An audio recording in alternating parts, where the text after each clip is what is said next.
I'm Joe Wren. Well, the whole nation will be looking at Indiana during the May 3rd primary election.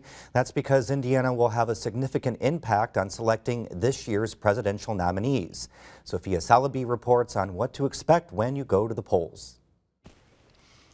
When looking at the ballot for Indiana's May 3rd primary, you can't help but be overwhelmed. You'll see your party's candidates for governor and state offices, as well as presidential nominees. But who are the delegates listed on the ballot, and who are you actually voting for to represent you? Everyone who's voting in the primary votes for the state delegates who represent their district. So when the people of Monroe County go out to the polls, they'll see a long list of delegates that they can choose from to represent them at the state convention. Kyla Cox-Deckard is the former vice chair and deputy chair of the Monroe County Democratic Party. She served as a state and national delegate for her party in 2012. During the primary, anyone can register to run for a state delegate position for their party, but this process varies by state, by party, and even by county. In Monroe County, Democratic delegates are voted on by county council district. You can choose up to 15 people that you would like to select as delegates to the state convention. And the people who you select as delegates to the state convention, they have the ability to be able to vote for the national delegate. The Monroe County GOP decided this year to run their delegate elections by township in an effort to increase voter turnout and give those running in outlying areas of the county a more competitive chance at the ballot. These delegates will go to their party's state convention in June. You will choose people you know or people you trust. They are going to represent your vote for 3 races. There's 3 races that are not chosen on the primary ballot by both parties: Lieutenant Governor, Superintendent of Public Education, and the Attorney General.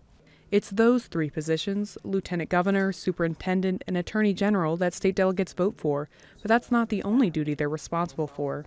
As state delegate, our role is to review the party platform and vote on that, and then it is also to confirm our nominees for the state offices. The first chance for Americans to vote was the Iowa caucus February 1st. Since then, 33 states voted, and Donald Trump, who is leading the Republican polls, only needs half of the remaining delegates to secure his nomination. Democratic frontrunner Hillary Clinton has nearly 75% of the delegates needed to get the nomination from her party. However, Indiana's vote on May 3rd can still have a big impact on how each party's national delegates vote. For Democrats, it's at their state convention that they vote for national delegates to represent Indiana at the Democratic National Convention. In the 9th Congressional District, we can elect 6 delegates to the National Convention, 3 men and 3 women. And so this is an area that runs all the way from here in Bloomington all the way down south near Kentucky. And so between all of that space, there's going to be 6 people who are going to be elected delegate to the National Convention. There are 56 national delegates from districts, and they'll vote for presidential candidates proportionally to how Indiana votes. So if Hillary Clinton wins 60% of the vote in the 9th district where we live, she'll receive 4 district delegates.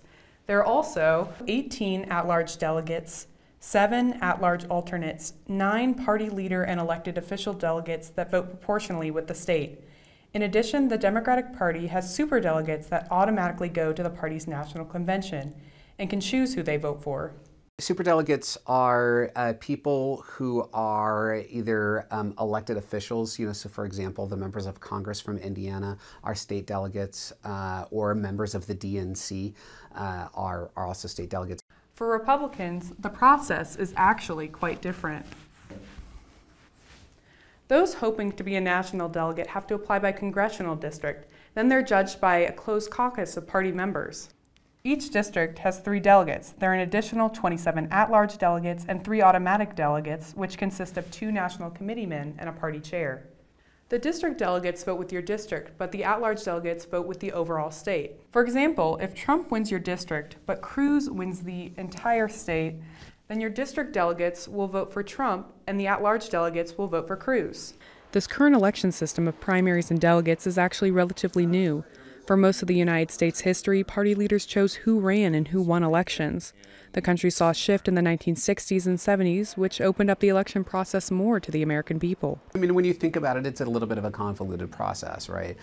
We elect people who then get to elect people who then get to elect, the president. But Ellis says the best way to make your vote count this primary is to know who you're voting for. I would ask the voters to try to meet some of your delegates. Most of them are precinct committeemen. Most of them have public phone numbers. Find out if they represent you. It is really easy to just pick 4 names or pick 6 names. But remember, you're picking those names to represent you. So you want to make sure the people that actually get there are representing your interest. Because I don't know your interest. You do. So take some active involvement in that is what I would say. For Indiana News Desk, I'm Sophia Salaby. And for those wondering why the Indiana May primary is in May, it's because of historic scheduling of primaries. Former Governor Mitch Daniels proposed moving the state's primary earlier, but the idea didn't gain any traction because it would have fallen in the middle of the legislative session.